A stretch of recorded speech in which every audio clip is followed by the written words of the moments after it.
The island of Alonissos, just east-northeast of the beautiful island of Skopelos, lays the lovely island of Alonissos. And our time here on Alonissos is full of adventures today. I don't know if he was a wise man, but some man once said, the adventure begins when the first thing goes wrong.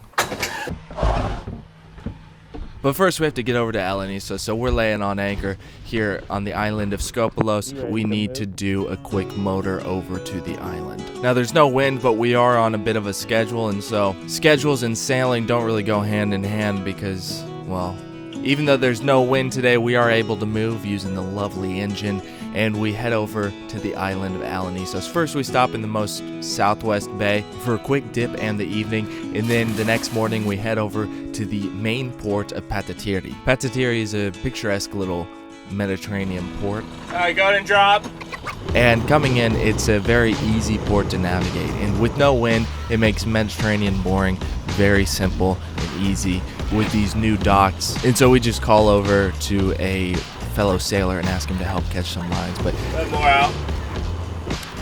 I think that one there, yeah. That's good, Nikki.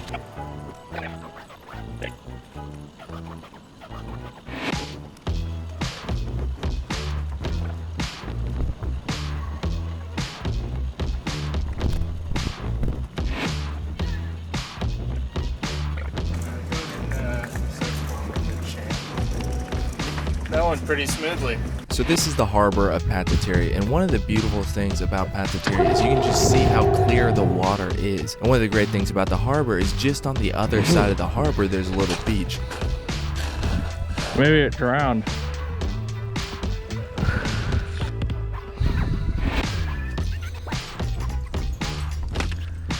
And that's where you rest. To cook in the sun. Here lies a nameless bird. Do you have any words to say, Nikki?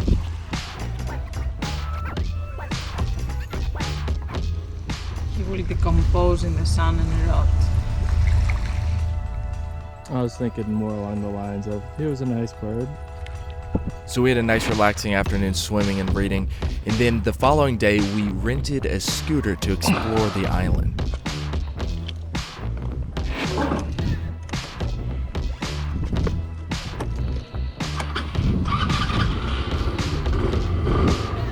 Stay. Now the first place that we wanted to go is up to the old town of Hora. Now on the way up to the Hora, I made a wrong turn and ended up on a walking path. And what you can't see from this angle is that just in front of me, there's about a 2-meter drop off straight down into somebody's yard. So me trying to turn the scooter around is compounded with me trying not to fall off a cliff.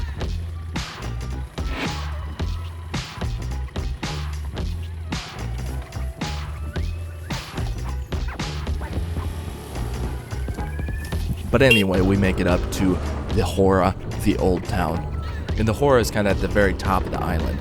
And you see this with many Greek islands, that the old town is very high in the island, and you kind of wonder, like, why would you put it up there? That seems very difficult. It's much harder to build up on top of a hill than it is at the base of the hill. And almost always the reason for that is pirates. Back in the day, the Mediterranean was filled with pirates, and they would raid villages, and the only safe place was up as high as you could get away from the water, and that would provide you some security from the raiding pirates. For the carts? No, because when they had things on the back of the donkeys and the donkeys took the turn, they ruined the wall and then it stayed. Ah, that's kind of what I said. Did you understand a word of what I said? No. I speak broken English. And one of the great things about Patitiri, which we'll see later on in this video, is that Patitiri actually has a pirate museum. So after a quick morning coffee with a view, we headed off to explore the rest of the island. Alonissos is a pretty small island. It only takes about an hour on a scooter to drive from Patitiri all the way to the northernmost part of the island. But on our way up to the north, we had a few pit stops that we wanted to make, so we took a little bit of a detour onto a dirt road here. And now this is going to take a little bit of explaining because I didn't actually film all of it. We went maybe 20 minutes onto this dirt road, and then we came across this goat. If you turn around, there's a road that goes downhill. There's supposed to be a church down there, and it's pretty far. I don't know if the scooter is going to be able to handle coming back up this road. So what we decided to do is scrap the idea of going all the way down to the church. Nikki gets off the scooter, and I'm going to see if I can get the scooter back up to the top. Power!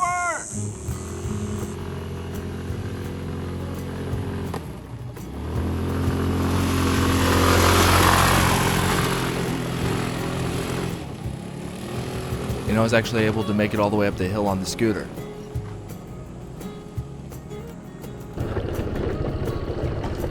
Taxi. You could come at least taking a backpack. So we continue our way north across the island of Alonissos until we end up in the very northernmost bay, Gurkas.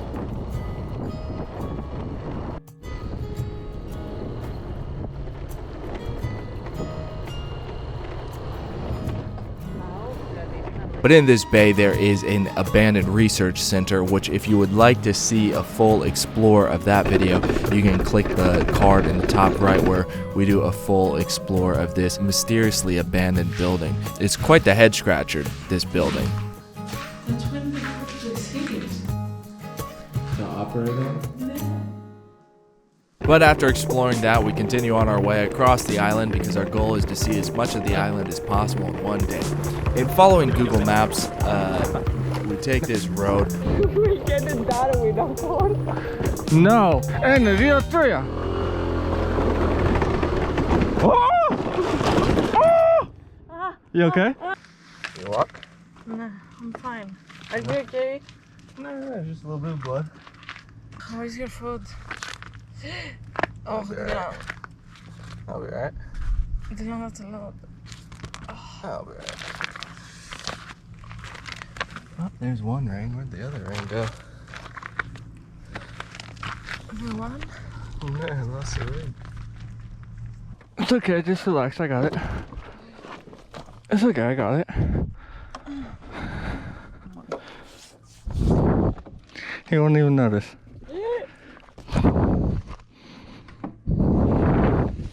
Alana. Okay, he might notice.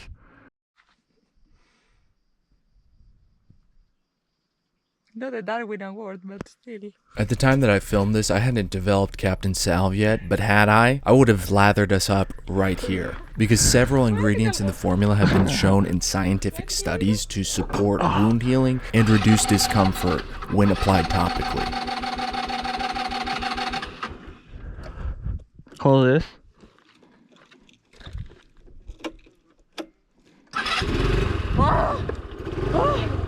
That would be a disaster. So unlucky for us, I hadn't developed it yet, but lucky for you, it does now exist. You can click the link in the description and go to captainsalve.com and grab yours. Now which way? And know that you're not just getting the best salve out there, but you're also keeping this channel alive. Thank you. Battered and bruised, but still holding it together, we did make it to our destination, which is this kind of peninsula sandbank. Yeah, muscle. There you go. Yamas. It's a wish that means to our health, No. which seems Fitting. fitting. Daddy, over here. Kita, that path over here. No. No, over here. But even though our spirits may have been down for a little bit, they are quickly raised and elevated above where they were before when we saw a Mediterranean monk seal.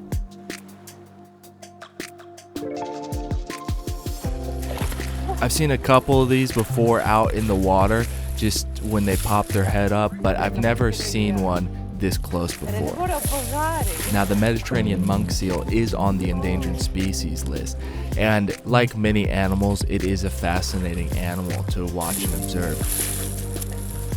But something that caught my eye is the extreme amount of scratches and scars this seal has around its butt. I don't know why that is. If you know why, let me know in the comments because I'm interested. But he's got a butt scratcher apparently.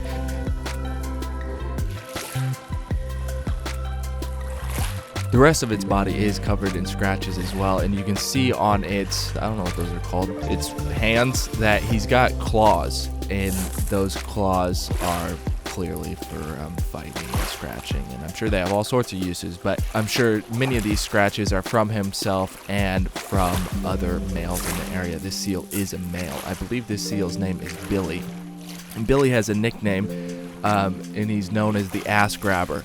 And the reason for that is because he literally goes up to people who are swimming and grabs their butts. And he only ever grabs the butts of females swimming. And because he's got those claws, if he grabs the tender flesh of a human, it does tend to cut. Actually, on this beach before he came out of the water, he did that exact thing to a poor young lady who was swimming in the water. And she came out and had scratch marks and blood coming out of her tuchus, which is unfortunate for her. But apparently this monk seal has a reputation for that, so take that as you will. And you can see as soon as Billy gets back in the water, he's in his natural habitat. This is the environment that his body is designed to be in, and his movements are immensely graceful in the water. But then as soon as he comes back out of the water, good golly, he is a mess.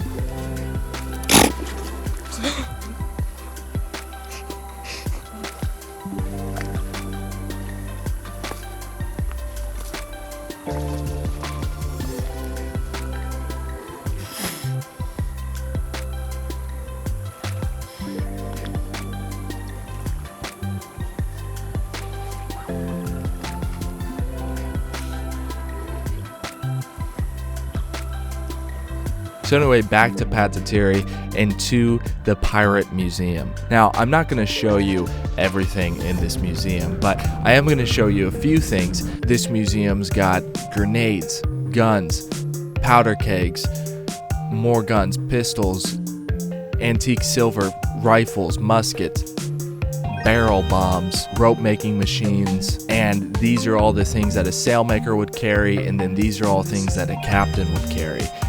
And then in the basement of this museum, there's actually a whole section that is dedicated to the island's history. And they've got these different sections that are dedicated to the tools of different professions. This person just made barrels. It's an amazing museum, and if you're in Alonissos, I would highly recommend checking it out. So after checking out the museum in the morning, we head out and work our way north on the island to a place called Stenivala. But first, we stop for a quick lunch in this beautiful bay, and then we continue our way up to the bay in the little village of Stenivala. Stenivala is a very narrow bay. Alright, go and drop. Which can make it difficult for navigation, especially if there's any kind of wind.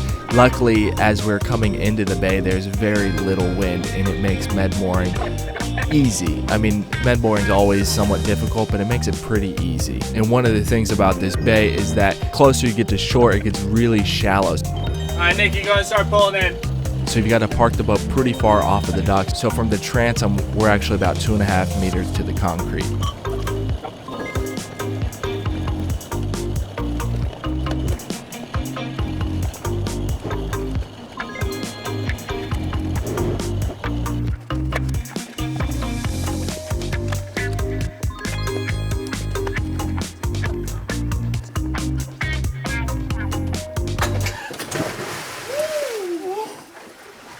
So there you have it. Thank you for watching, and I hope you enjoyed this video. If you did, consider subscribing, and be sure to check out Captain Sal. Link is in the description. It's jam-packed with a lot of good stuff, and it's developed and made by me, and it's the best. What can I say?